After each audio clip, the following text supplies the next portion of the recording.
Wednesday, my dudes, and tonight our guest needs no introduction. Oh, I guess I gotta do one anyway. He is the crafting, 3D printing, VR modeling, painting and polymer clay sculpted, toy photo taking, and miniature scene building son of a gun, Duane Shoots Toys. Matchu, roll that intro.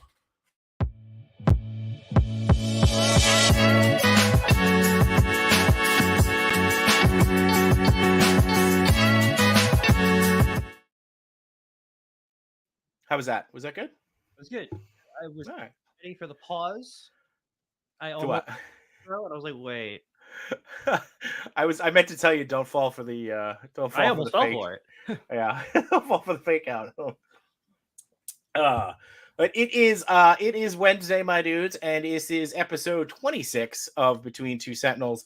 Again, you have no one to blame but yourself for this. So we keep showing up because you guys keep showing up, and we appreciate the hell out of all of you, and especially our guest tonight. I'm still flabbergasted that he decided to take some time with us, but certainly not gonna waste it for sure. I of course am Jshot, and with me tonight is the one and only Matchu Toy. So Matchu, how are you? I'm good. How was your trip? Trip was good. Trip was good. I'm still a little catching up on what time zone I'm supposed to be on, but we'll figure that out. There's enough coffee, I'm sure, in the house to make it happen. But I will say, if Alaska is not on your bucket list, it should be. It is pretty amazing. But, well, you went on a cruise, an Alaskan cruise. Yes, right? Went on an Alaskan cruise. Pretty cool to just kind of be floating down the middle and surrounded by mountains and icebergs and glaciers, and realize how small you really are, how small and insignificant we really are. And before that, I got to spend some time with the other Matchu, Customs by Matchu, which was really great. I know that we played our episode last week. So I'm thankful that we got to talk to him and kind of set that up. He took me to Toy Traders and Toys R Us, which was really something special to have my son experience Toys R Us, because my daughter was old enough before it closed, but my son, since he's such a noob, was not able to experience it. But yeah. So was it hard to keep track of them? Oh, that wasn't my responsibility to keep track of them in Toy Story. I was just running around myself. So I felt that. Yeah. That's totally up to her. Yeah. So yeah. Everyone says, I have 2 kids. My wife has 3. So, that's how it works out. Yeah. You want to check in with the chat? Yeah, we can check in with the chat here real quick. Obviously, thank you guys again for showing up each and every week, and whether you're catching us live or on the replay, always appreciate you. And always chat is thankful for sharing the story. Yeah, real shares, likes, all that, subscribe, all that fun stuff. Jason Yang was early with this one, but he said this is going to be awesome. No pressure. Thanks, Jason. Appreciate that. Sorry. 80s baby, we're going in with the first. Duane yelling at us that we need to keep it moving so he can do this. Storm with explosion, heart, explosion, turtle. So thank you, Storm 397. That's a new name. I don't remember that. No, Kevin Lee is here tonight. The real woohoo. Thank you. NYC Toy Junkie, what's going on? Kevin hitting us with the old hello there. Sorry, I jumped one. Matt Logic, evening all. Macy's sort of has it now. It's not the same. Yep. See, mine too. 3 kids for my wife. For me. To the Macy's one.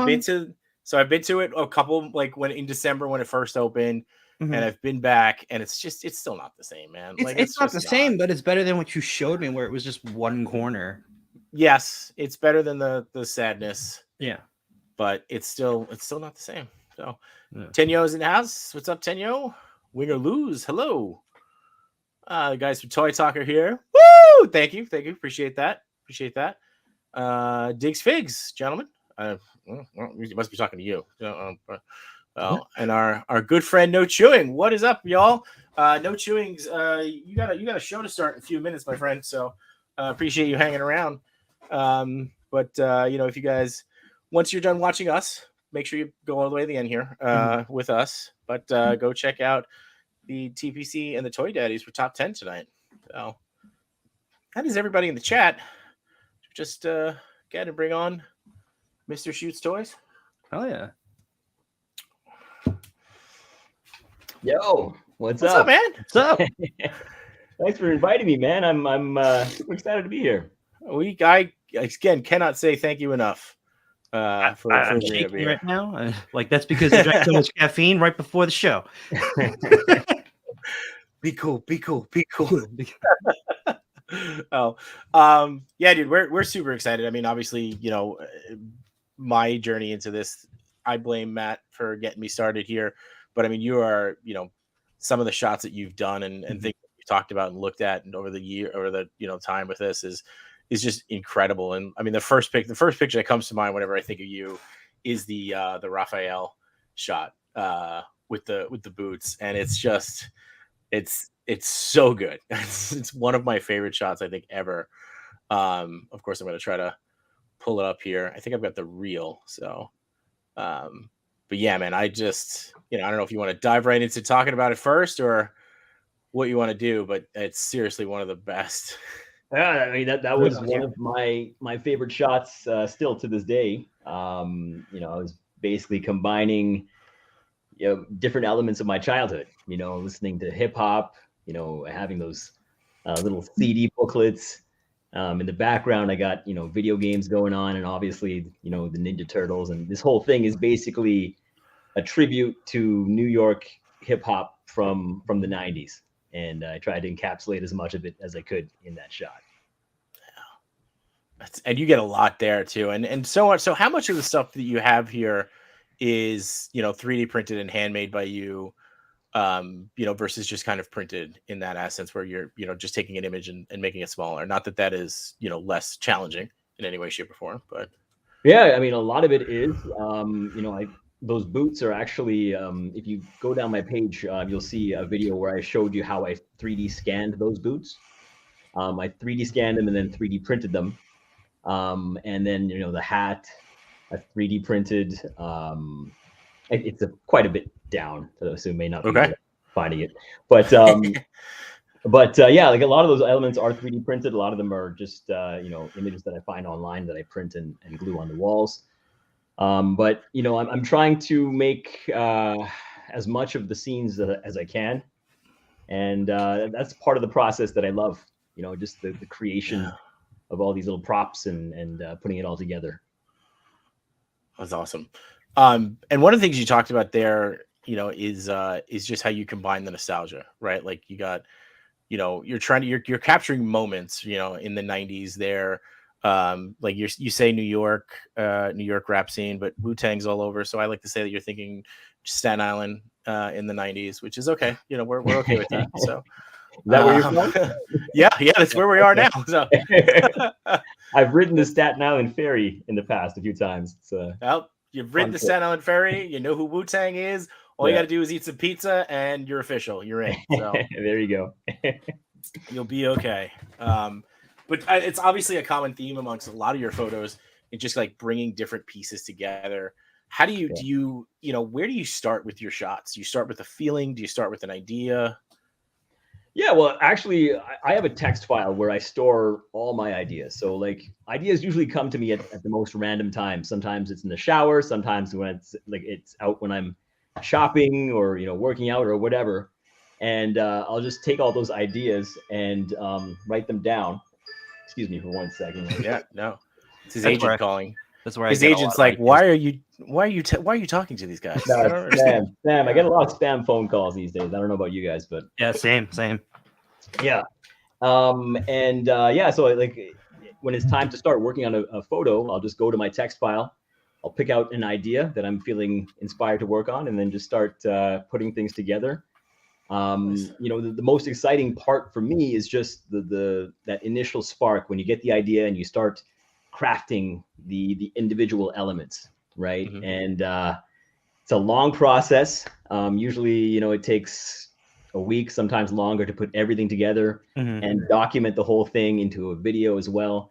But at the end, it's just super rewarding, fulfilling. It's fun, and I love seeing people's reactions when they see my content. A lot of times, it does play heavily on nostalgia, and people can relate to a lot of the same things that I experienced in my childhood, and that's always fun to see. Very nice.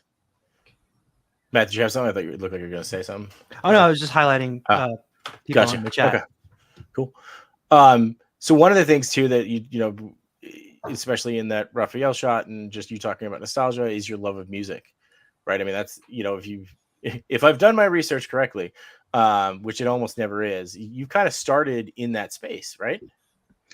Yeah. That music is something that since I was, I'd say around 16, 17, that was my major passion in life, like just making beats, making hip hop, dance, electronic, pop music.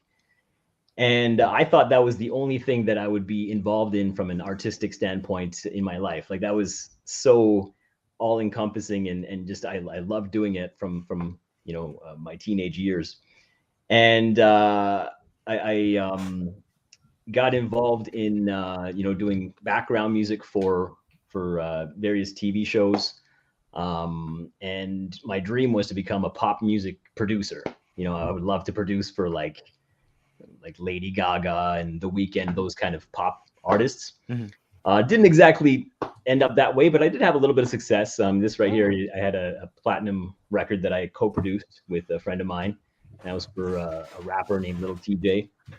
And kind of a spontaneous thing. I posted. It started in a weird way. I just posted a video of myself in my Instagram stories, just improvising a little melody on my keyboard. And my friend heard it, and he said, can I do something with it? And I said, yeah, sure. I sent him the melody.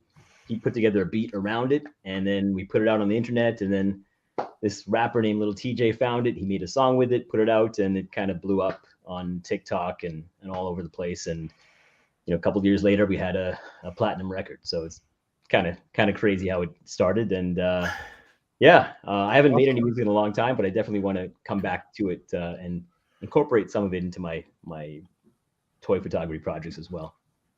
I love how humble you are about this, and it's like yeah, some people downloaded it. I'm pretty sure that says 1 million copies of the single. It's 1 million. So it's a lot of people downloaded it. But that's awesome, man. And it's cool to hear just kind of where you started. I mean, you're even looking at this is from 2020, right? So I mean, how much has changed just in the last 3 years alone? Yeah. It's been, how much has changed as far as just what, my life, or just like as far as music in general? I mean, right? You started with your music in here, and you hit you get your platinum plaque here, and then now we're now you're talking to us about taking toy photography shots. Like it's crazy. Like this toy photography stuff is just taken over my life. Like this is my biggest passion now, and it's crazy. It kind of started a little bit later in life for me, but I'm so happy that I discovered it. And it literally is like all encompassing. Like from the moment I get up, I'm thinking about toys. I'm working on projects, painting stuff, printing stuff, and just obsessing about it. It's so much fun. And the cool thing is there is a pretty big community here that you can interact with. People are sharing ideas and giving comments and advice and all this kind of stuff. And it's a lot of fun. Yeah, it was okay, Matt. I was gonna say, like, yeah, you definitely inspired me to, like, on some of my shots. Like, I've made my own dios and props.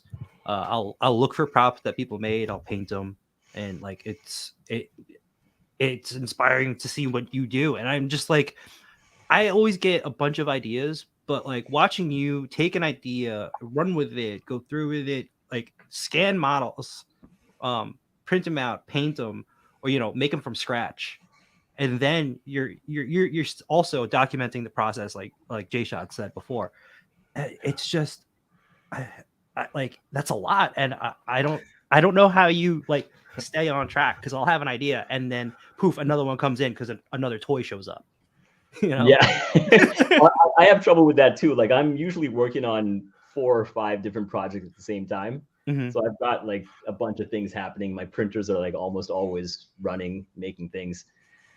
But it's fun. And one thing, like you mentioned the whole like documentation of the process. And for me, I've come to the realization that as far as social media is concerned, I think it's almost more important to document the process than to just, show the finished photo by itself at the end. So like I put a lot of effort into planning my videos and like just, trying to show all these little bits and pieces of the process, because that's really what people find interesting and engaging. So before I even start working on a project, I'm planning out, what kind of things I want to, show and document. So that's where the bulk of my focus goes to, like just planning out those videos.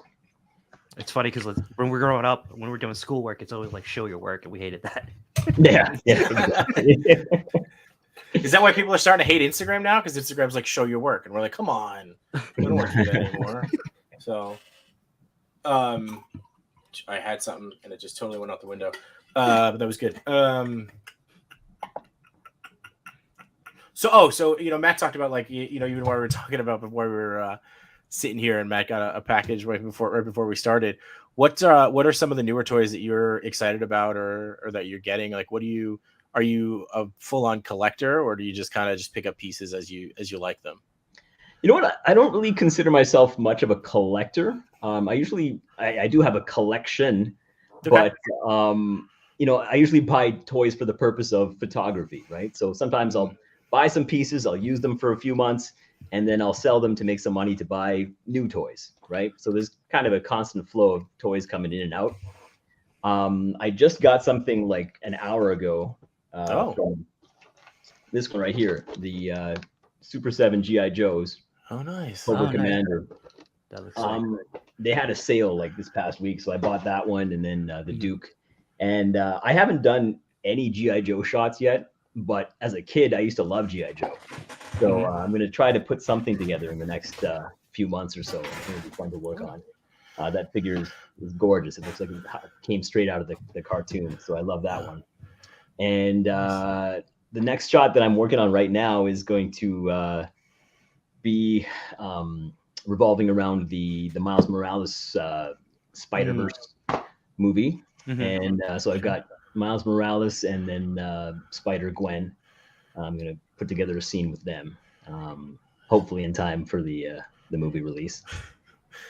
Which is it next week already? Yeah, I think it's like early June, like June 2nd or something like that, around there. Yeah. Which Miles and Gwen did you get? The SH? Hot Toys. Hot Toys. Oh, Hot Toys. Okay. So you jump around in scale too. Well, I generally prefer working in 1/6 scale. Like most of my shots are 1/6, but I will do 1/12 shots from time to time. For me, like since I build a lot of props, it's a little bit easier to do it in 1/6 scale. Yeah. Right. And also, 1/6 scale figures is a little bit easier to customize them, like changing the clothing and swapping heads and parts. So I just prefer, and they look a little bit, quite a bit more realistic as well. So it's my favorite scale to work in. Are you gonna get the new ones or? Maybe. I don't know. We'll see. Like those don't get. I think they just announced them. Announced them. Yeah. Yeah. So maybe like at some point down the road, I'll pick them up. Yeah, because the 2099 doesn't have any soft goods; it's all plastic. And that's I saw that they had like joints, right? You could see the articulation. It looks very posable, but like I thought it was like a 1/12 scale figure at first when I saw it. Yeah, I was kind of surprised by that, because especially considering like the Miles Morales and the Gwen. Yeah, they have all soft goods. Yeah. Jshot, you haven't gotten any Hot Toys. We will get. I have not. I've been really good. I've gotten a few 1/6 turtles, which is still on brand for me. 1/4. 1/4 scale. Sorry, 1/4 scale. You totally skipped 1/6. Yeah. I was like, go big or go home. Like I was already home, so I just went big. But yeah, so the 3D printing and the 3D scanning is something that I definitely wanted to talk about. Like I think there was even a time, and I feel like I didn't highlight it, but like where you were trying to make like the smallest Nike Air possible. Yeah. So how small did it end up getting? I don't know if you can see it here. All right, we'll give you a big screen. We'll see if we can do that. I can't really show it. It's tiny. No, I was gonna give him like. Can you see that? Oh my God, god, that is tiny. Yeah, it's not even really in focus, but I get the exact dimensions. It was like 1/8 of an inch or something like that. So pretty small. Printing it at that size isn't difficult. The hard part is painting it at that size. Right. You're trying to get the little Nike swoosh and all that. It was a challenge, but I think it turned out okay. And Nikes are definitely a reoccurring theme in your photography. And I actually notice too, like when I was going through your shots, and just how much that you do reuse props, and I love that, right? Like where I think there was a shot of Miles as he's like looking at the Nike wall, and then you kind of redo some of the sneakers that you make. Would you consider yourself a sneakerhead, or is it just that Nike in general? I'm I guess a casual sneaker fan. Like I enjoy them. I don't have like a huge collection of sneakers aside from the toy props that I have. I have tons of those. Okay. They're not actual sneakers. It's a nice blend between the two collecting. Yeah. Yeah. Well, the cool thing is like some of those sneakers in real life are really expensive, right? Some of them are the thousands of dollars. But I satisfy my itch by buying the miniature ones or printing the miniature ones myself. It's a lot cheaper and space saving. Yeah, exactly. Right. Very nice. Oh, when did you and talking about 3D printing and painting and creating that? Like when did you feel like there was a bit of a switch in your photography? Like and I'm gonna bring up like one of your earlier shots, right? I mean, you can still tell the care and the detail that you put into the background, and setting the scene. And again, the fact that we're using Muppets is just so happy to me. Deep dive. Oh, dude, I said, if I did my research correct, but yeah, there's a difference here between what you've done here and then like your last shot where you've set up and 3D printed planets that you did for the Star Wars stuff. When do you feel like there was a bit of a switch? Well, like even since like I started, I was making props, but I obviously didn't have a 3D printer at that time. And this whole thing has been like a learning journey for me. Like I've just been trying to add little skills and techniques to my arsenal. And as soon as I learn a new skill, I'll try to implement it into my photography. But I got my 3D printer pretty much at the beginning of the pandemic, so like 2020. And once I got that was a complete game changer. Because up to that point, I was trying to sculpt things by hand out of clay, and sometimes it would look good, other times it wouldn't really look that good at all. And I think, with the 3D printer, it just opened up so many possibilities for me. And from that point on, I really got heavily into just trying to make lots of detail in my scenes and put things together in a realistic way. So before we move on from this photo, because I do want to follow up on the idea that you were still printing props. Are you Animal in this, or are you Kermit? Because I feel like this matches up. I feel like this matches up really well with this shot. Yeah. And I'm just trying to figure out where you sit, like which. No, yeah. Well, I could have been any of those characters. But this shot right here, this was one of the happiest days of my life. I remember it like it was yesterday. I was like 8 years old or 7 years old, somewhere around there. And that was a game changer for me. I was heavy into that Nintendo. Yeah, I'm willing to bet money there's a lot of people who've had similar stories like this. And, there's like this day, and then, like 20 years later is the next day that we were this happy again. Yeah. No, I was so happy I had to get a photo taken. So I love that you ran outside with it too. Like I would have been afraid to drop it. So, but yeah. So you talk about printing, even just in printing, and for some reason, I know that other people do this and things like that. But like today, for some reason, in going through your shots, all I could think was, it's like I'm not skilled enough for a 3D printer, and I know we've talked about this, and like I'm sure that I could be, but you just you do regular printers, right? Like you just have regular printers with paper, and you just fold the boxes. And for some reason, that was like, it seems like such an easy concept, like a simple concept, simple, not easy. But at the same time, it was like something I never thought of, like until today, where I was like, oh my God, I could just go get a regular printer and print half this stuff that I'm thinking about. When did like outside of me being an idiot, like when did that kind of just like, you just go, oh man, I could just print this stuff? That was pretty much since the beginning, because if you look at some of my earlier shots, sure, rub it in, sure, yeah. Printing, I was printing like video game boxes, shoe boxes, all that kind of stuff. It's not too difficult. I guess the hardest part is just finding the artwork and then building a template in such a way that you can fold it and glue it together. But once you've done it a few times, it's actually not too difficult. Okay. And yeah, like, okay, so here Kevin Lee is saying folding shoe boxes is somewhat complicated. If you can find, like, there are templates out there of like shoe boxes that you can print out and fold.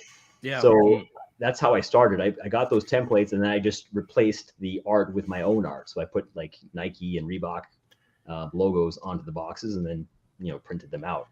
So there are tons of templates out there that can kind of set a foundation for your boxes, and then you can just customize them with your own artwork. You can even take a box apart and scan it and then shrink it down. Yep, I've done that several times actually with Marvel Legends boxes. I've done that. Those are kind of an odd shape, like the ones with the window on them. So I've done that. I've done that with the AEW wrestling figures. I've done that quite a few times, and that's another option for you. It's that actually makes it easier. You just scan the box that you want and print it out in a tiny size. Or even just take photos with your phone and then just build a template yourself to put it together. Yeah, I've done that too. It's not too hard. Yeah. So all those boxes, I started by just scanning one box into my computer, and then I just customized the artwork for every other box. So how many boxes did you end up making?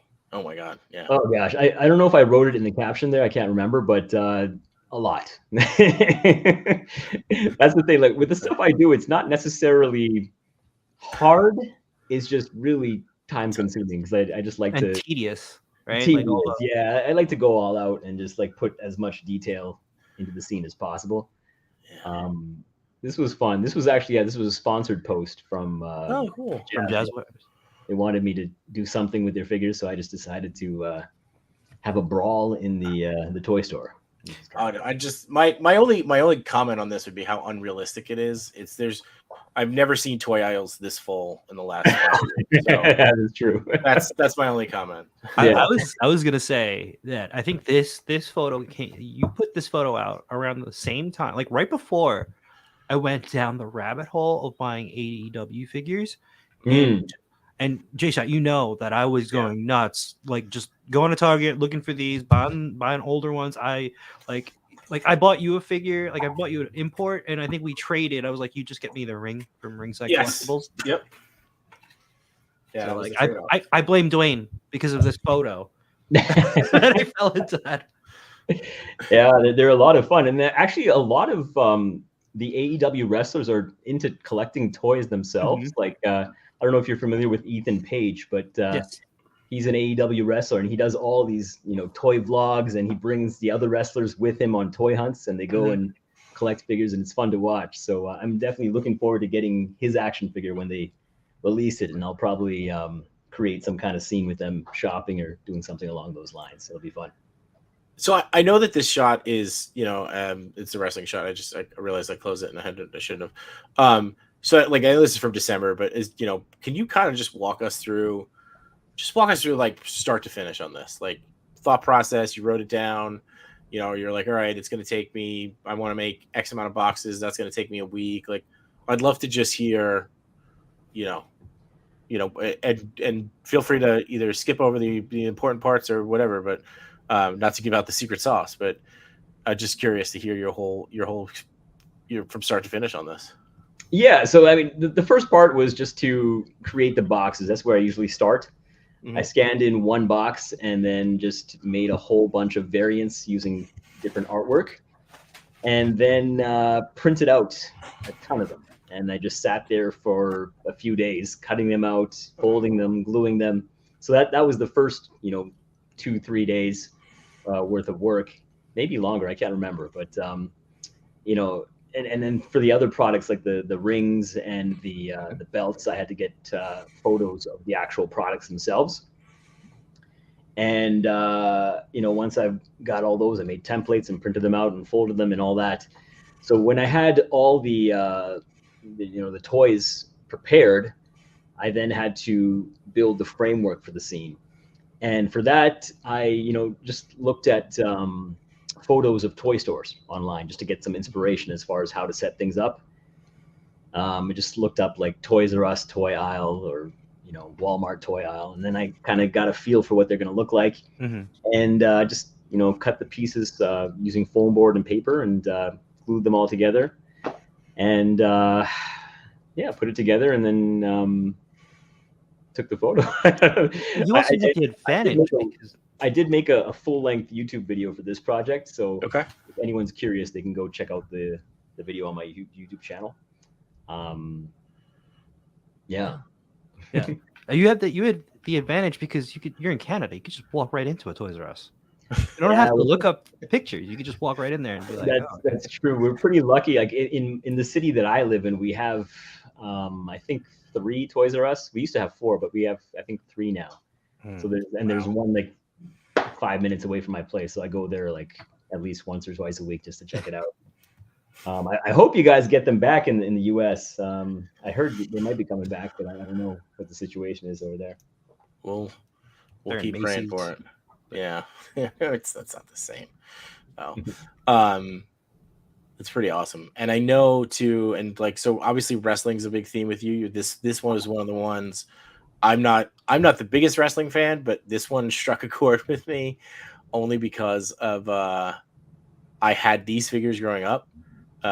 So this I just thought the idea of the wrestlers playing with their wrestlers was so good. Yeah, the Hasbro's like the Hasbro. Yeah, these guys right here, right? These little ones. Oh my god, yeah. Yeah, and I've got a giant one that I made here too. This Ultimate Warrior. Yeah, you scanned that in, and then you printed it. You printed it, right? Yeah, this one was actually a 3D model that someone else had designed. I found it online, and I just printed it out. But yeah, this was a fun project. I'm actually planning a similar shot using the LJN WWF figures, like the bigger rubber figures. Okay. And I'm probably going to do that in the next couple months. I like I grew up watching like this era, like the late 80s, early 90s. So Hulk Hogan, Bret Hart, those kind of wrestlers, Ultimate Warrior. Yeah. This is like the commercial when they're actually in the commercial playing the toys. Yeah, it's fun. All right, well, I'm going to use nostalgia as our segue into our first giveaway. Duane was nice enough to message me and be like, "Hey, I've got some turtle stuff to give away," and I was like, "I will take it all myself." And he's like, "No, John, don't be selfish." I was like, "Fine." So, when you told me what it was, like that was going down, I'm like, "Did you try to take that yourself?" I definitely did. I definitely did. And then he showed it to me, and I was like, "Oh, thank God, I have it all." I was like, "Okay, cool. I've already spent money on it, thank goodness." So, but I think we've got 2 giveaways tonight. I think we'll start the hashtag for one now, and then we'll roll into the second one maybe later on after we look at picks. But you dealer's choice. Which you want to give away first? Okay, well, let me start by saying, like, I'm pretty lucky at this point in my toy photography career. I get quite a few toys for free from these toy companies, and there's a company called Imports Dragon. They're the Canadian distributor for these Ninja Turtle toys, and they sent me a whole bunch of stuff, and I figured I may as well share the wealth with you guys. So we're gonna give away this guy first. This is the large Donatello. and I've got this guy. These are like the reissues of the vintage toys from the 80s. And then I've got a bunch of these smaller toys. These are the reissues. I've got Shredder and Krang, and then Bebop and Rocksteady.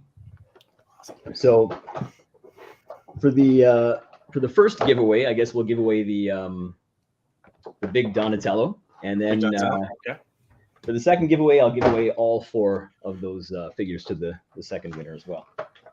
All right, so let's go. Hashtag does machines. You want to do that? Is that too long? How about Big Donnie? Or is that Big Donnie? That's fine. Hey, we'll go Big Donnie. I believe that might actually be the same. Big Donnie. All right, so if you guys know the drill. If you are here live with us, you just enter. I will share my screen with the hashtag so there's no confusion. But hashtag Big Donnie. Did he spell it with a Y? I thought he spelled it IE.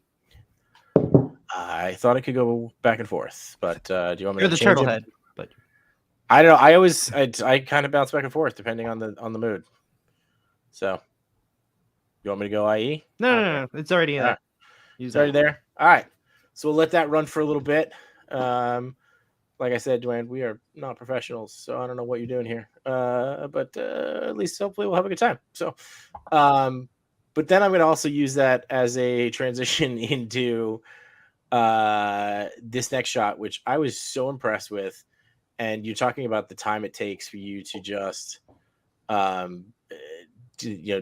care into the details. I mean, like, you want to talk about details, like, holy mackerel. Yeah, this was fun. Like, this started out with me just trying to experiment and see what it would be like to, make miniature Pokemon cards and packs and like the PSA graded Pokemon cards. And I started making these things, and I figured, okay, I can put together a diorama with this, and it all came together pretty naturally. It took a while, but it was a really fun project to work on. How many Pokemon cards in all did you end up making, do you think? Ooh, I don't think I counted, but quite a few. That binder itself has quite a few. And then I was going to ask, is there any filler pages in there? Oh yeah, they're all just pretty much okay. not that crazy, but yeah, they're pretty much all repeats. But yeah, quite a few. And like, when I work on a project, I try to challenge myself often to learn a new technique or try something that I haven't done in the past. And for this one, I think this was one of the first experiences or an early experience that I had with acrylic. So I actually cut up some clear acrylic sheets and made those PSA graded Pokemon cards. Okay. And that was, something like that I hadn't done before, kind of a new technique. I think you have it here in the in this one, right? I think it's probably a better view on this one. Yeah. The box, the case for the box there, and then even making those packs, that was kind of something that I had. Yeah. So cool. It's fun just to experiment with different techniques and try to push the boundaries a little bit and do new things that are fun. So with the packs, they're not actual foil, are they? Yeah, I took some aluminum foil and then just kind of added some flattened it out. Yeah, I flattened them out and then added little crinkles to them with like a fork or a toothpick or something. Oh, the detail. Again, there's a full-length YouTube video for this one too. It kind of goes over the process. And when this goes up, we'll make sure to put all the links to. I think I already put it in the description. You put it in there. Okay, awesome, perfect. But yeah, man, this was like, and this is really, like you talk about like where you get separated from, like this amount of detail and work that goes into these shots. It's unbelievable, and very few people, if anyone, does it better than you with this stuff, man. Like, I can see rings on the binder, like, there's no reason to put that there other than to say, hey, I want to do this and I want to do it right. Like it's kind of unbelievable. Well, that's part of the enjoyment for me, though. I like trying to put as much detail into my props as I can, and I try to like progressively put more detail into every prop that I make, as I go forward. So often what I'll do is like take an idea that I did in the past, but then try to remake it with more detail or just like from a different perspective, adding something new to it. So that's kind of what I'm doing with this upcoming Miles Morales shot. I'm planning to have him and Gwen in a record store looking through records. And I've done record store shots before, but for this one, I'm trying to like add a little bit more detail and, shoot it from a different angle and do some fun and new things with it. Nice. Kevin asked if you used a Cricut or a Silhouette to cut the cards out. I didn't, and people have told me to get a Cricut, but I don't have one yet. But I just cut them out by hand. Oh, so I'm sure that it would have saved me a lot of time if I had one of these machines. Well, I'll definitely look into it at some point. I just haven't gotten around to it yet. You probably streamlined the process that you're already pretty fast by cutting it with hand. Yeah. It's not too time consuming, but you still have to, like, after cutting out the things, you still have to glue them together. And, in some cases, if it's a box, you got to fold it and all that. Usually what I'll do is I'll just like throw on some old cartoons or a TV show or listen to a podcast and then just sit there and just craft away. Focus. Yeah. And just spend my entire day just cutting and pasting and stuff. When you get into stuff like that, do you have friends that come check on you or bring you food and things like that, just to be like, that's happened to Matt a couple of times over there. He'll be like, I'm painting boards, and I'm like, all right, what do you want from Taco Bell? I'll be there in 15 minutes because I know you haven't eaten all day. So I wish. Yeah, I'm kind of locked down in my laboratory here, and I disappear for a few days at a time whenever I'm deep in a project. Just walks out the sun. Yeah. It's Thursday? What happened? Yeah. That's the thing. Like, I lose track of time sometimes. Like, all the days. Dude, I totally understand that feeling. Yeah. What would you say has been the most challenging diorama or scene that you've built so far? I don't know. I mean, like, I don't think any of them have been like super challenging. A lot of them have been like tedious. Like when I'm building lots of little boxes, that kind of stuff, it just takes time, and you got to have a lot of patience. Sometimes I do run into issues. Like, I think my biggest challenge overall is lighting. Like, I struggle with lighting so much.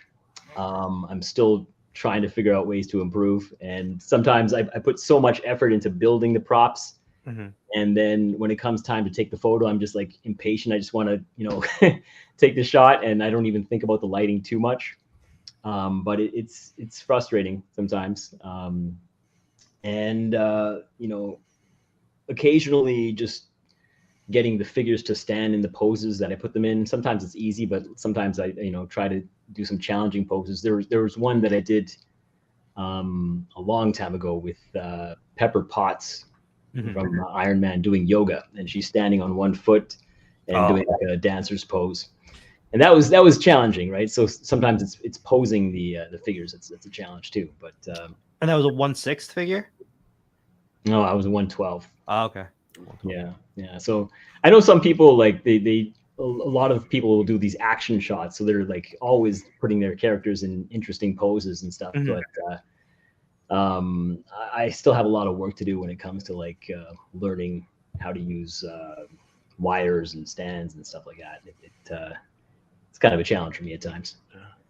Do you do much post-production on your shots, or not really?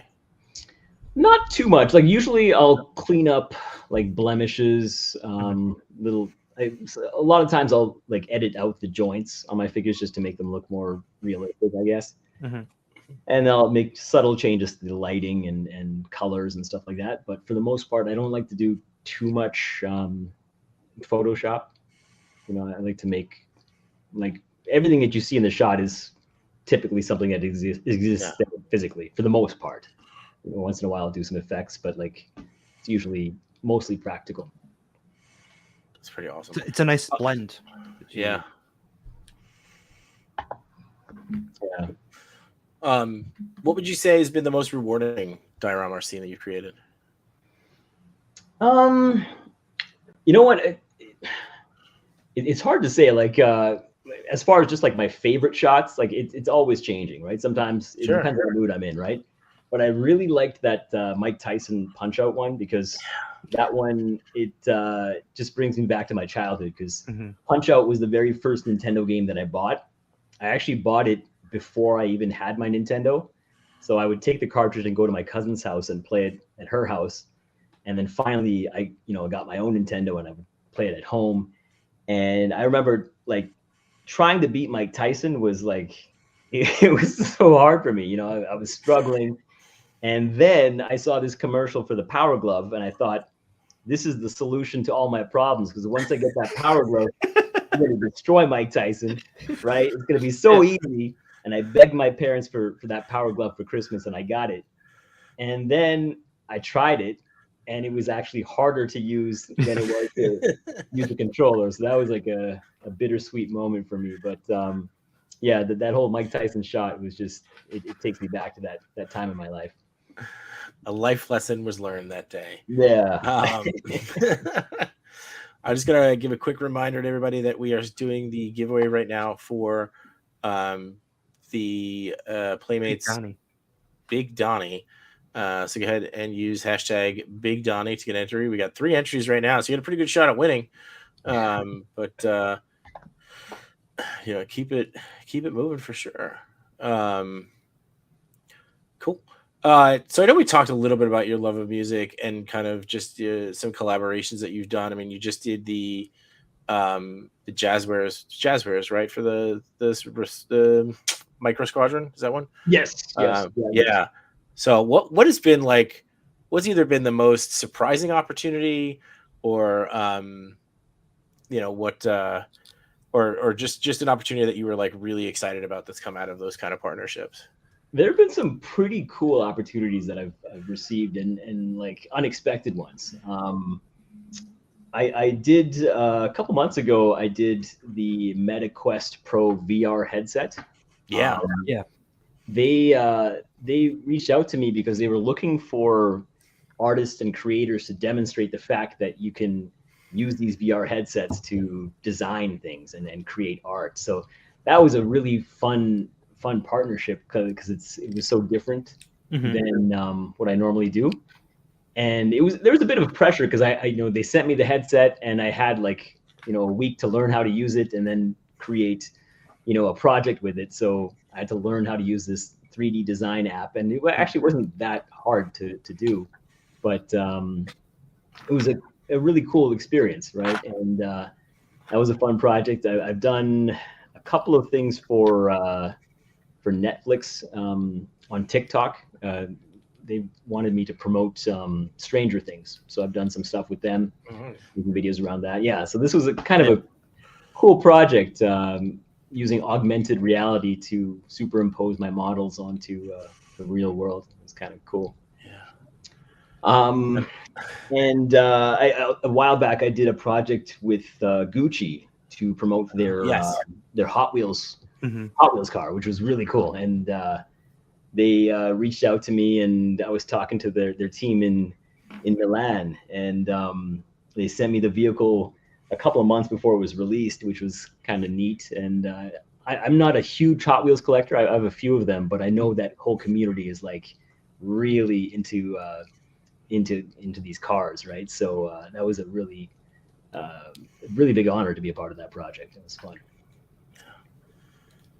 Now, what I love about something like this, right? Like even the Gucci and the VR thing, is that you come through first in these partnerships, right? It's not something where it's like it feels forced in any way. Like, this is like, even you said you're not a big Hot Wheels fan, but like this is a scene that screams you, right? Like you've gone down to the detail of the track. It's style. Like are you given any parameters when you have to work with a brand like this, other than just like, hey, make sure our product looks good? Or yeah, it's tough. Like some companies are cool. They just like let you have free reign, do whatever you want, right? But other companies, especially the bigger companies I've noticed, they have strict requirements. So you have to go through several revisions, and they'll say you have to do this, you have to do that. So I don't always have complete creative freedom. In this case, it wasn't that bad, actually. They kind of let me do my own thing for the most part.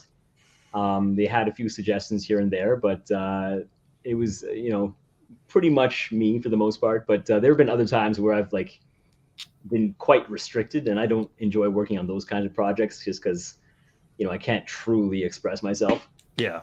That's one of the downsides of doing these paid partnerships, but you kind of have to do them, right? I mean, if you want to make a living, right? So it's kind of, it's a double-edged sword, I guess. I just realized here too, from watching your behind the scenes, it didn't click that this was under the bed or in front of the bed, but watching the behind the scenes now, it just a whole nother level there. Yeah, I tried to make it look like a children's bedroom there, but it was just on the table. From when they tell you about it to when they launch it, what's the timeline like? For the Gucci one. Mm-hmm. So that one, they contacted me a few months in advance. Okay. Other times it's they'll need a really quick turnaround. They'll be like, can you do this within a week or two, right? Okay. So I did a project with Foot Locker. It's not on here. It's on their Foot Locker Europe page.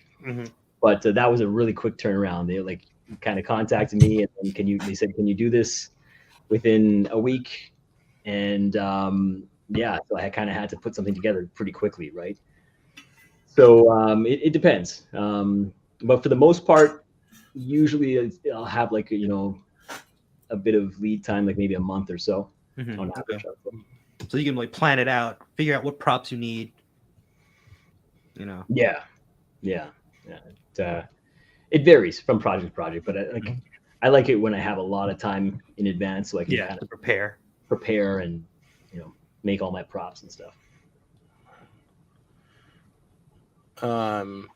Was this I so first off, Customs by Matchu jumps in and says, Duane, you have such a creative approach to everything you do, constantly putting out inspirational pieces, which I think he nailed it and summed it up for all of us. So keep doing what you're doing. I appreciate that. Thank you. Was this so I had to ask if this one was a paid partnership, or was this something you just did for fun? Because I absolutely love this one. My boss is actually a huge Supreme guy, so when I saw this, I ran down the hallway to show it to him. No, that was not a sponsorship. That was just a project that I had, because at that time everyone was getting all hyped up on these Oreos, right? These Supreme Oreos. Yeah.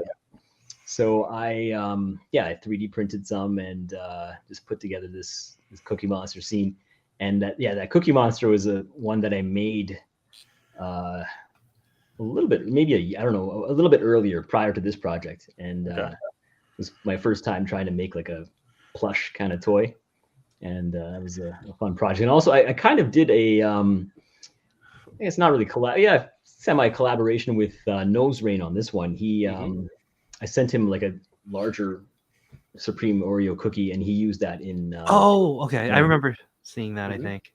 Yeah, he did a shot with Ant-Man. Yeah, and he was balancing on the cookie. So he was rolling on it while running. Right? Yeah, exactly. So that was around the same time as this one. Yeah, this is so good. Yeah, I think my boss ordered 3 or 4 cases of those cookies, so they were everywhere for a while in our office, and we were like, ugh, can we just get some regular cookies in here? Gosh. So, I'm kind of craving Oreos right now because it's I'll take whatever points I can get at this point. So all right, so I'm just working through my pieces here. This would be a great time for Matchu to jump in while I'm trying to figure out what the hell to ask next. Got anything, man? Well, you're in charge, because I saw how much you had on the runner show. So I was like, I know, but we're blowing through it. So the thing is, usually I'll chime in and I send it off the rails, and I'm like, we go a little too long, right? So that's why I'm like, hey, I'll let you do your thing. What else? One of the things that inspired, one of my shots that was inspired by you actually was it was also a Gwen and Miles shot, Gwen, Miles, and Peter B. And it was in there, it was in Miles's bedroom. Peter just leaning against his desk. But I also used Kevin Lee. He sent me like little 1/12 scaled Gundam boxes, and I'm like, this is kind of like, I kind of feel like Duane right now with these little tiny boxes, little props. And then I think Jshot picked me up the Fast and the Furious house with the with the 2 cars, so I've used that as like a model car on his shelf. So it's like he's also into toy collecting and building Gundams. But yeah, like it just felt I kind of felt like I'm setting this up, and I'm like, I kind of feel like Duane right now. I should have done some behind the scenes stuff.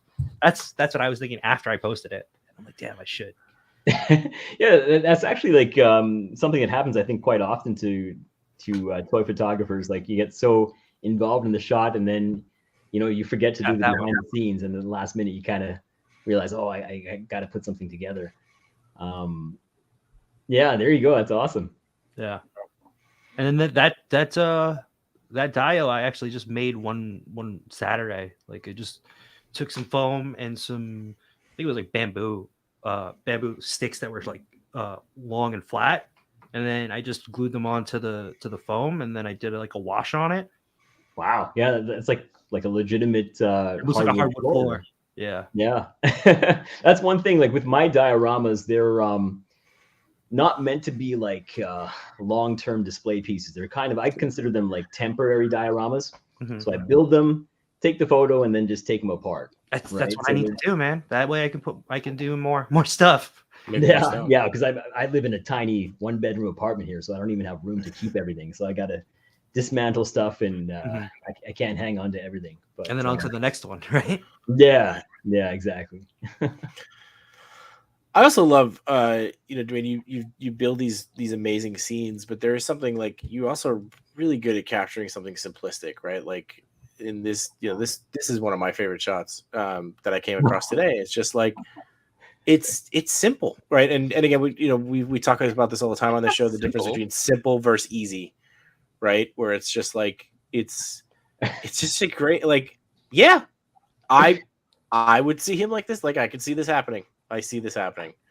Are you saying it's simple because you're always thinking, like, whenever you're doing your shots, you're making it, sometimes you make them too complicated? Well, that's what I'm saying. We talk about this a lot, where it's like simple, not easy, right? Where it's like, this is a shot of Biggie Smalls looking at the camera, holding a beach ball. That is a simple shot. Is it easy to accomplish like this? Absolutely not. But that is just it's instead of me being like, yeah, I'm going to have Raphael doing like a triple swan dive into a pot of foot soldiers while Shredder's laughing. Like, no, look at this, so.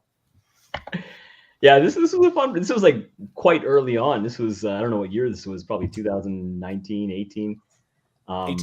18. Yeah. So this is like after a few months of toy photography. I was kind of experimenting with different crafting techniques. So for this one, I think I found that little ring at the dollar store or something, but I had to custom make the little arm bands. So that was kind of a fun project for me. And I had just gotten that figure maybe a month or two prior, and it was just me just experimenting with different random ideas to capture Biggie Smalls. I usually like to put characters in unexpected situations like this. So yeah. It's good. And it's just like, even like the face sculpt, right? There's like kind of that, like, where he's trying to look tough, but you can almost see a little bit of a smile coming through, because you're like, he's at the beach. How tough and bad could he be? Yeah.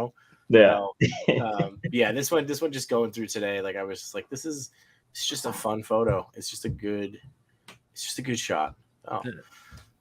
It's definitely like one of those that you would be scrolling through your feed, and then you just stop to look at it and appreciate it. Yeah.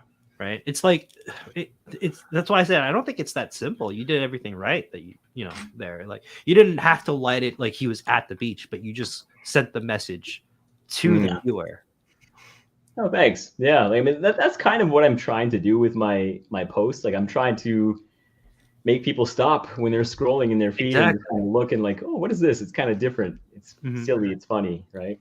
And you have like that 1 second when people are scrolling, and like your photos actually just, they get to the point, But you put enough details in there that they once they stop there, now they're looking to see what's around. Yeah. Yeah. Sometimes I get a little bit too carried away with the detail, but it's fun, right? I mean, I enjoy the process, so that's where a lot of the passion comes through. And again, even just no, go ahead. I was gonna say with the reels, especially with the BTS that you do, that has definitely helped you grow a lot more, right? Exponentially. Absolutely. Yeah, like short form video has just exploded in the last few years. So I actually, before I start a project, I think more about the video than I do about the photo.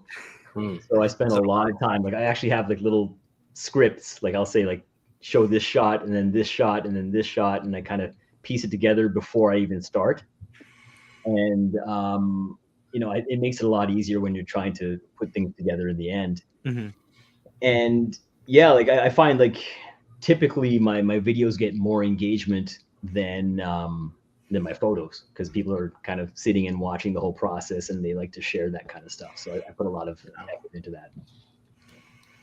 Nice. And I know that you mentioned that you should kind of struggle a little bit with like lighting and even posing and sometimes, but then there's like this shot where again it's like you think so outside the box on some of this stuff. Like I never would have thought to put Bo Peep and Woody snatching. Like it's just so good. I mean, it's part of the fun. Like I just try to like I said earlier, just put characters in unexpected situations. What year is this? I think I sent this to the gym. This was it around the time 19, right before everything closed? Right before everything closed. So I did send this to people from our gym. Yeah, that's fun to do gym shots too. Like I've got another one of those planned sometime in the next couple months. But it's especially like the detail with the Rogue barbells that you use. Well, the Rogue barbells, you got the lifting instructions here. Yeah. It's and she's clearly lifting more than Woody. Yep. Yeah. Red plates are heavier than green plates. Hey, yeah, RX is I RX. had to do a bit of customization on that Bo Peep too, because you have to fix her hips, right? What's that? You have to fix her hips so that because she couldn't really get low in her squat. So I had to cut out portions of her hips, and it was a bit of a challenge, but managed to pull it off. It's okay. Goodhart's can't hit his depth, but we still love him. So yeah, it's kind of interesting looking back at these photos, because this is before I had a 3D printer, so I was making these things out of clay. These are all sculpted. I remember. Yeah, so those weights I sculpted out of clay and then just glued the image of the Rogue logo on. That's smart. Yeah, I remember seeing. Yeah, you can see it there. Yeah, and then if you fast forward to the Black Adam shot I did with the weightlifting there, those are all 3D printed, right? So now I'm able to make things a little bit more detailed and realistic with the plates and the weights and stuff like that. Yeah. Like earlier on, before you were 3D printing, you were also thinking like, oh, I can clean this up in post, right? Yeah, exactly. And like just the general detail. Yeah. So like that's why like I wasn't too concerned about making everything perfect when I was sculpting it. I would just kind of get the general shape and then just kind of clean things up. But now with 3D printing, it's a lot easier to make it look more accurate. Yeah. I love the mirror shot here. It just feels like, and it must have been really hard to find photos of The Rock in the gym. I don't think he puts anything on his social about him working out, or no stories or reels about him doing dips like this or his full workout. So it's really cool that you captured the essence here with little to no reference photos. Yeah, that was a tough working out. Did you keep all the gym equipment that you made over there? I did keep the gym equipment because I think there's a chance I may use it again in the future. Yeah. I don't keep everything that I make, but I try to keep the pieces that I think I might be able to reuse. So I kind of store those away in little plastic storage containers. I've got stuff all over my apartment here. Nice. I'm surrounded by them too. Yeah. So I got one more shot, that I just kind of pulled out, and then obviously if there's anything else we want to talk about here, but I loved the. Did again, just how you hit on the nostalgia and the crossover That's the aspect of this. It's just like, you know, I was really big into PC gaming. I want to say when I was like 13, 14, so like mid 90s, I guess, around there. Mm-hmm. And I just have fond memories of playing like Duke Nukem and Doom and all those classic PC games. So and that was around the same time that Power Rangers was popular too, right? So I try to fuse those two things together. And I've revisited this kind of theme a few times. Like I did a shot more recently with Superman in his cubicle playing solitaire, and then that one kind of showed all these different PC game boxes that were references to my childhood as well. So yeah, I love the PC stuff. We did a crossover episode, and one of the toy daddies happening with Toy Pick Community was like, look, I picked up this Doom figure, and I totally forgot about Doom and went immediately into Duke Nukem and started quoting it, and the horror on his face, he's like, I don't remember this at all. And I was like, what are you talking about? He like ripped off the monster's head and then like pulled out a newspaper. This was when I went to the bathroom, right? And then talked about it. And I had my phone with me. I went upstairs to go get my drink, and I'm like, what the hell are they talking about? That's the wrong game. Yeah, well, that was the game that stood out in my head. So I love that you even referenced Duke Nukem here, because that's what I remember, that one. Yeah. But I love Tommy here. Like Tommy's just missing some suspenders, and he really looks like he's waiting for him to. Oh, they're underneath. That's a good call. Yeah, they're underneath. Yeah, no, this was so good. What is that? Yeah. TPS reports. TPS reports. TPS. Yeah, I think I put a reference to TPS reports in there somewhere. I don't know. Well, I mean, like, I'm curious to know, like, what's all up on the wall behind it. Like, there's got to be some really good. Yeah, sometimes I just find random images to stick there. Other times I will put little Easter eggs that look for. If it's far in the background, you can't read it, so I just put something random. But like Power Rangers post, I'll just find random things to fill the space. I think this is a TPS report right here. That might be it. Right there. So there you go. Yeah, man. Do you want to check in with the giveaway? Yeah, let's do it. I mean, let me. I'll share my screen here. We'll see how far we've gotten. Because I know other shows are starting right now.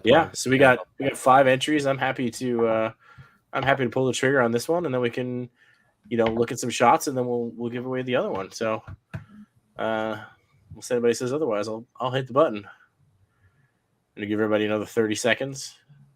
Big Donnie to line in here. Big Donnie. If you're not in, get in.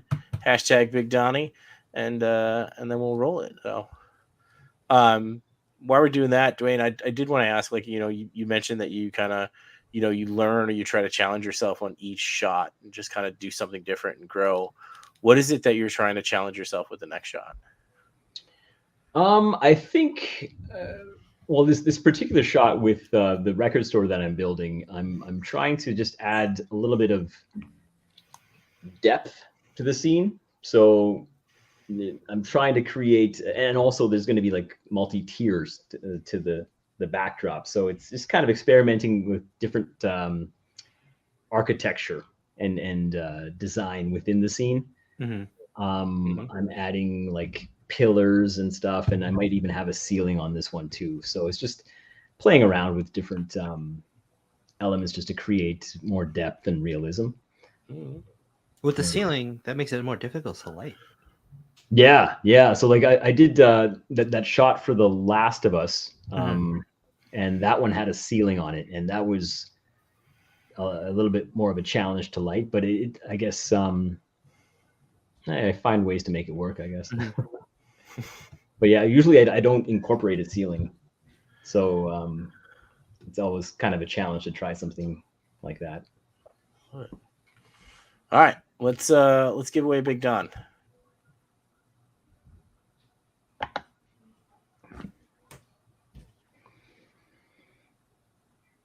Oh, hey, 297. And look at that, he's got a Ninja Turtle.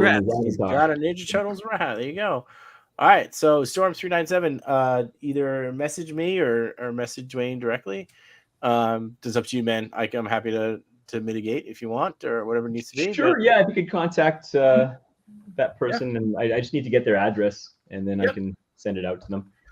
All right, so I'll let so Storm397, if you have a different Instagram handle, let us know, but definitely reach out to me at JShot820, and I will get your information over. But _820. _820. Let's see, Storm. What is it? Storm397. Yep, I got him here. So I can certainly message him. Done and done. There it is. Thanks so much, dude. All right. Awesome. Cool. One giveaway down. One more to go. So don't go away just yet. All right, cool. All right, so last question that I always like to ask before we'll kind of move into some picks that we liked from the week and talk about those. I know that you kind of hinted at something that you're working on now. Would you be willing to give us a sneak peek? I can show you some of the props. Well, yeah.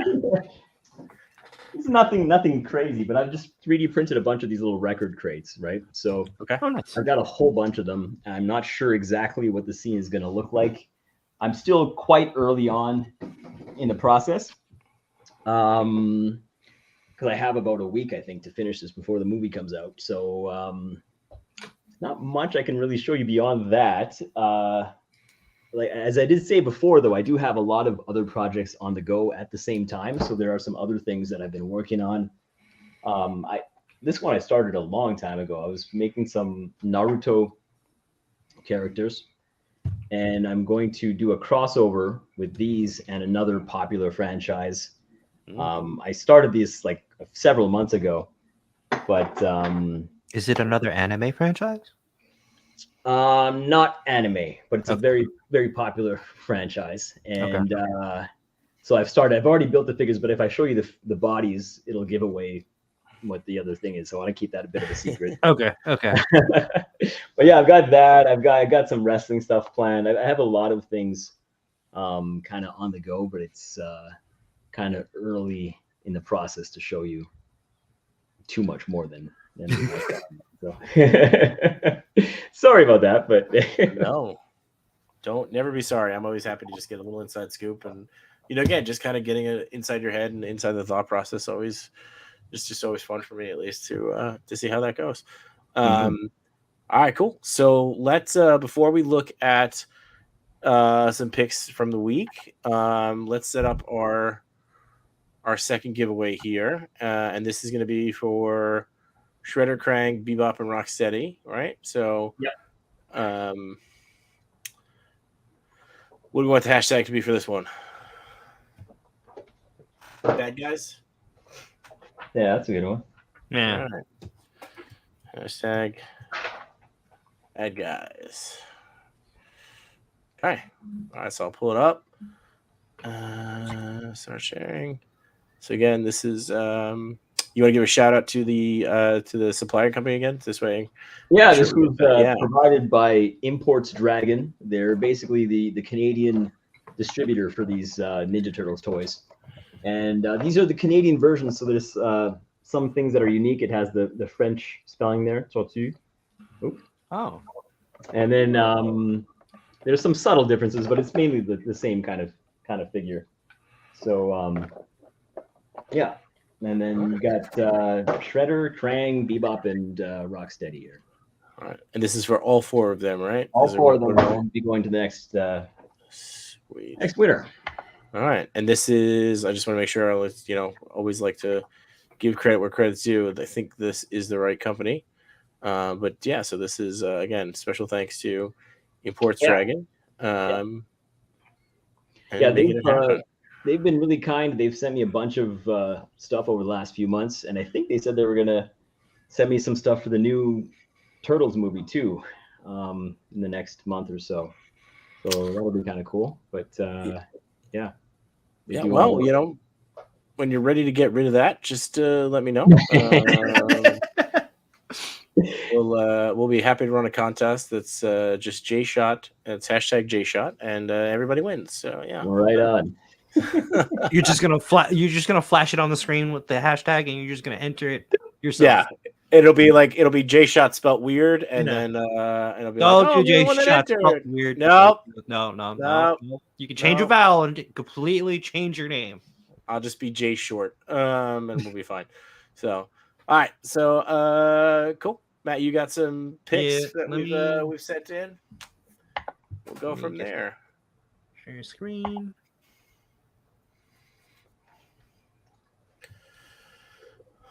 Duane, what's your favorite figure on your desk right now that you're just playing with? On my desk, well, a lot of the stuff I have here. Oh, I have to say this one.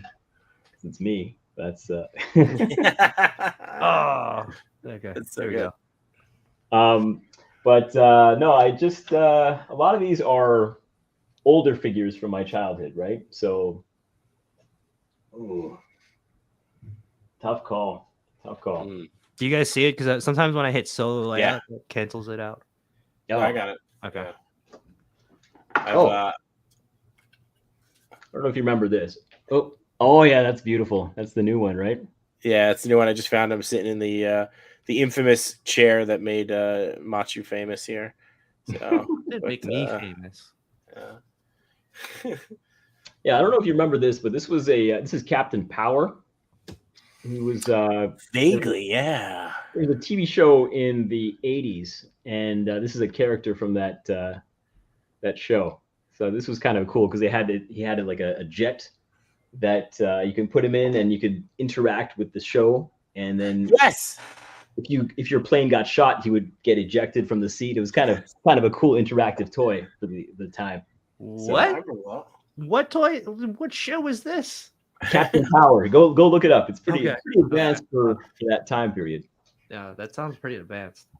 It was really advanced. It was really advanced for back then. So for some reason I couldn't sign into my IG account on the browser. But yeah, no, I was able to pull up the pick stuff. Okay. So this is from Toy Lens. Okay. Yeah, I liked this shot because it was just look at the lighting. It's beautiful, right? They did an amazing job of capturing this scene. Yeah. And it looks like there's light coming from the top right, coming from like the sky, like there's an opening in the ceiling. Yeah. It's also light coming from the hallway, which is also hitting the right side of Indy's face. And there's kind of like a mist or something in there. Mm-hmm. And it just enough. Creates that perfect atmosphere. Yeah. Great. What is he holding? What is he holding though? Oh, it's the top of the. It's the top of the arc. Yeah, got it. Okay. Mixed in with a Mythic Legion's skeleton. Yeah. Which it works. I didn't even. Works perfect. Yeah.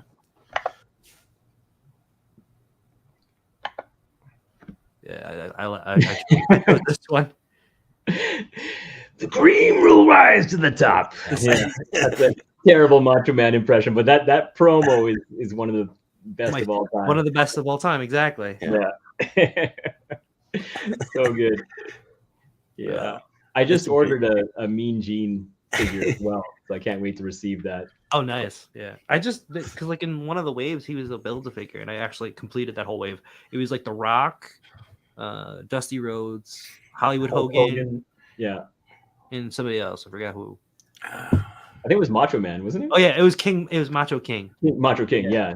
That's the Build-A-Figure. I just ordered that figure by itself. Yeah. I probably should have done that because now I have I already had all those figures except for Dusty. Yeah. But just on my shelf. One of these. You know what I'm going to say? Where's the Gorilla Monsoon figure? Where is he? They released one, but it's expensive now. I was looking at it the other day, and it's like if you want to buy it, you can get it on eBay for like $100 and something bucks. So it's pretty expensive. I don't want it that badly. You spent more on less. Yeah, but like wrestling's not. Yeah. But I also just really enjoy saying Gorilla Monsoon. I think it's a solid name. It's just a really solid name. So, this was Lord Bev. Yeah, did this. This was, this just like, it's so good. It really hits obviously the Demon in the Bottle storyline from the comics and just captures kind of the desperation in there. It's really good. The Thor and Cap in the background looking on disappointingly. Oh, yeah. Are they disappointed, or is Thor like, where's mine? Thor's disappointed that Tony didn't save him any, and Cap is disappointed that Tony is drunk again. So and alcohol has no effect on him. Right, alcohol has no effect on him. So yeah, for sure. By Lord Bev. Yeah, just another good one.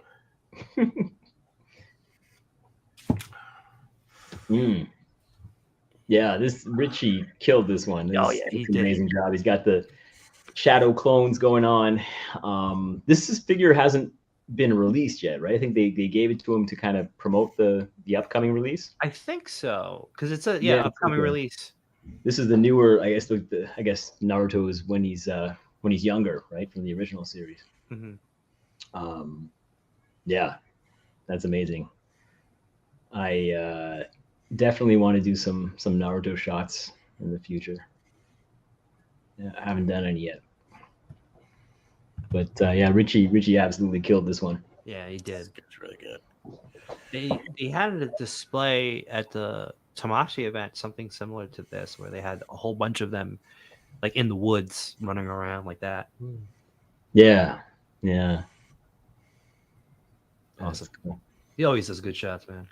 Yeah. This is by Fear Effects. I chose this one. I don't know, something simple. Like he's doing the spirit bomb. It's Goku. And he has the effects going on.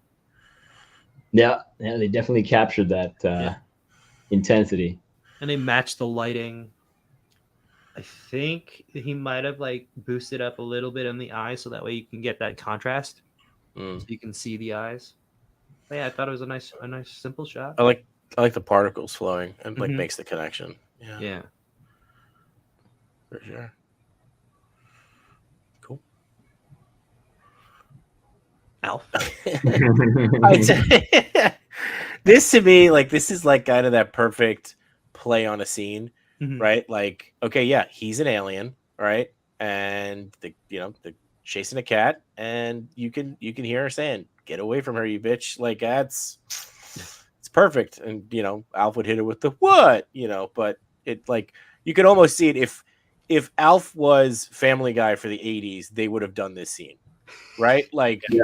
Yeah, this would have, if they had the same, this would have happened. But I just thought, I thought I'm going to butcher names because that's what I do. Barol Mirando did a really good job on this one, and just even down to the simplicity of seeing that there's something to me about a reflective floor that screams space or screams sci-fi, and just being able to get that for a little bit in there to just tie it all together.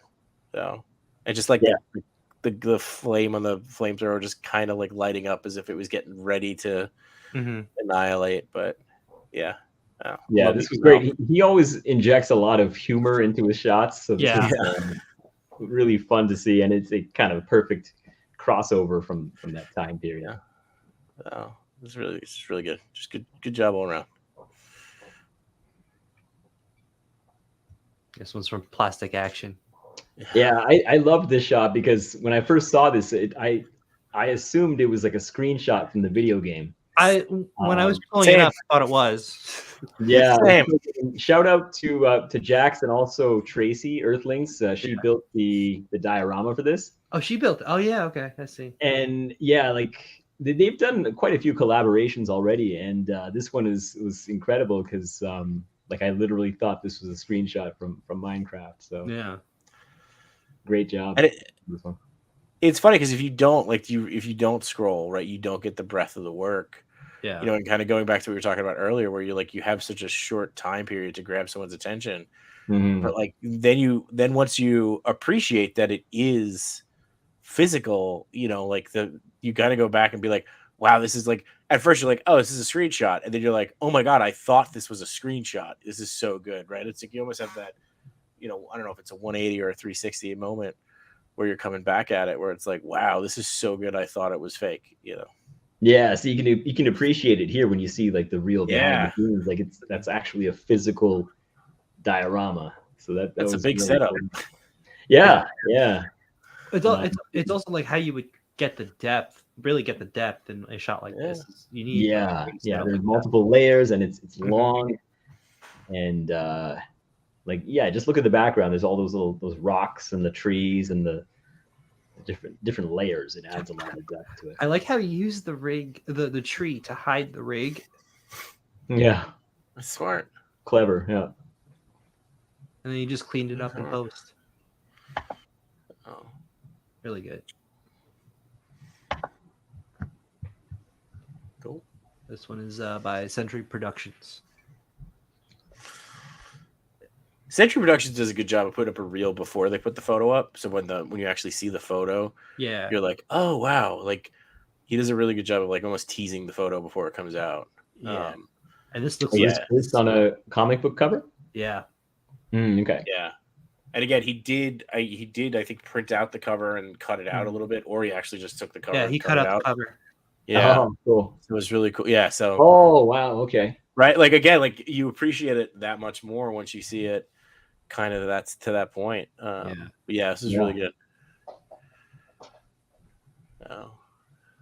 Oh, and he had like a bar light on top, so he's just resting it against it, and then he's lighting the figures with that too, which is really smart. Yeah, cool. And that's really showing off the new what is it? The new Cyclops and the new Emma, right? That just came out. Yeah. I have Cyclops upstairs. Yeah. Nice. Cool. Oh, classic Spidey pose. I did between the pose and the use of the webs in the background. I thought it was solid. I just thought it was a solid shot. Just that is a really good pose to pull off with a Mayfair. Yeah, it is. Yeah, it's some crazy articulation. Like you're bending your leg all the way up there. Yeah. And is that it says it's a custom head sculpt too? McFarlane style head sculpt by Spider Machine. Yeah. Cool. Wow. Awesome. Yeah, that's one of the advantages of these 1/12 scale figures over Hot Toys. Just the articulation. You can do a lot more with these smaller figures because Hot Toys, even though they look nice, the articulation usually isn't as extensive as it is on these 1/12 scale figures. Okay. Yeah, I guess you couldn't. I just pulled out my Mayfix Spidey because I have him magnetized to the microphone. Sorry. Oh.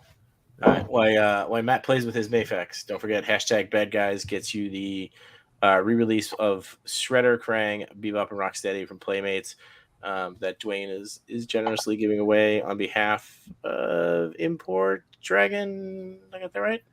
Imports Dragon, yes. Imports Dragon. So there you go. So we'll draw that right after this last shot coming up. Oh, this is awesome. By Brick Panda 82. Yeah, this was cool. I discovered his account a little while back. And Lego figures are challenging to shoot because obviously they're small, but they're very limited in their articulation. And in order to capture this kind of action scene, you really have to have a lot of creativity, and he did a great job of putting this one together. Yeah, and really matching the look of a John Wick movie. Yeah, like his Photoshop editing, because he does quite a bit of editing and tweaking, and his skills are really good in that area. Sorry, John Brick. John Brick. Really so nice shot. Yeah, it's challenging to do. That was the last one. So all right, cool.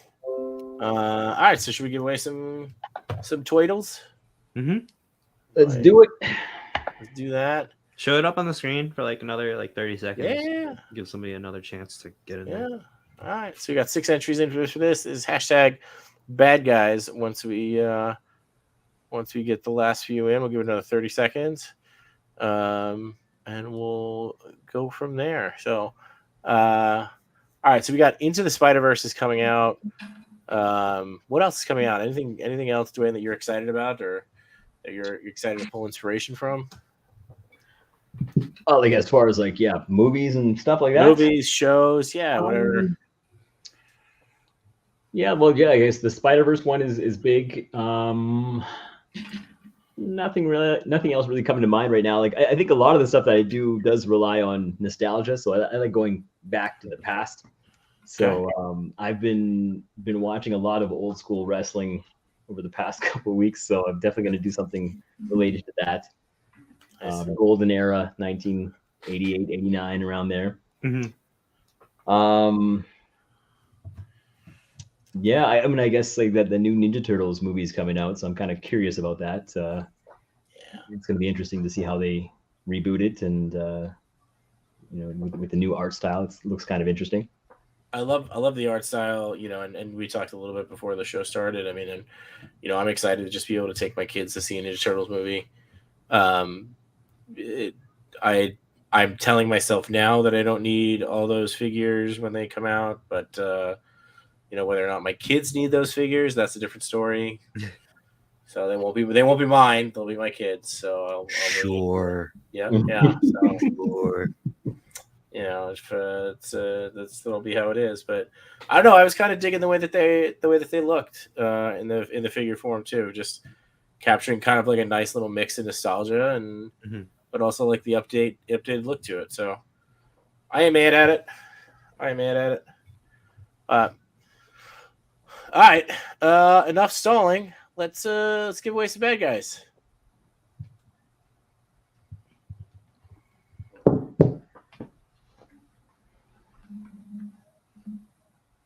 Hey, there you go. Melly Mel. Melly M. Sorry. Oh, Melly also makes my favorite mug. So there you go. Perfect. Awesome. Cool. All right. So I will get you all that information. Bearded. I use that excuse all the time. It's for the kids, Bearded. It's for the kids.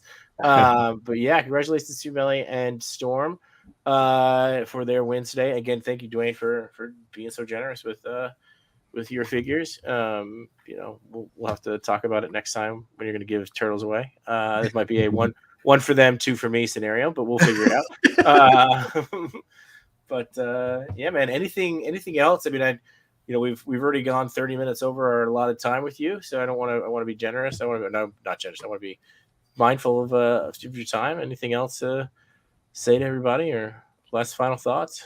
No, I just want to thank you for inviting me on here. Like I said before we started, it's really cool to see what you guys are doing. Just bringing people together, and this toy community is a lot of fun to interact with. And again, I just want to say thank you. Oh man, thank you. Thank you for coming.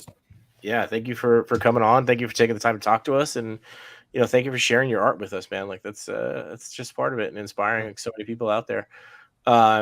If you guys aren't following Duane Shoots Toys on Instagram, check them out. Instagram, Twitter. We didn't even talk about your TikTok. Your TikTok's got like 1.8 million followers up there. Maybe you don't need more TikTok followers. I don't know. We'll send people to other places. You got Twitch, Twitter, webpage. You're all over the place. YouTube. More importantly, you've been pretty consistent with branding though. Duane Shoots Toys it covers you for everything. Yeah. But yeah, man, thank you so much for being here. And, Matchu, thank you for another great night. And to everybody who watched live, appreciate you guys sticking around with us as always. And if you're one of the replay crew, catch us live next time for a giveaway. But I still appreciate you guys. Appreciate the hell out of all of you. We keep doing it. Someone just broke into Matt's house. What's happening? What? No, I can't see. I can't see the controls on the screen. Oh, okay. I was like, oh, I gotta cue up the outro. Cue up the outro. Whenever you're ready, we'll play that out. Yeah. All right. Well, have a great night, everybody. Good night.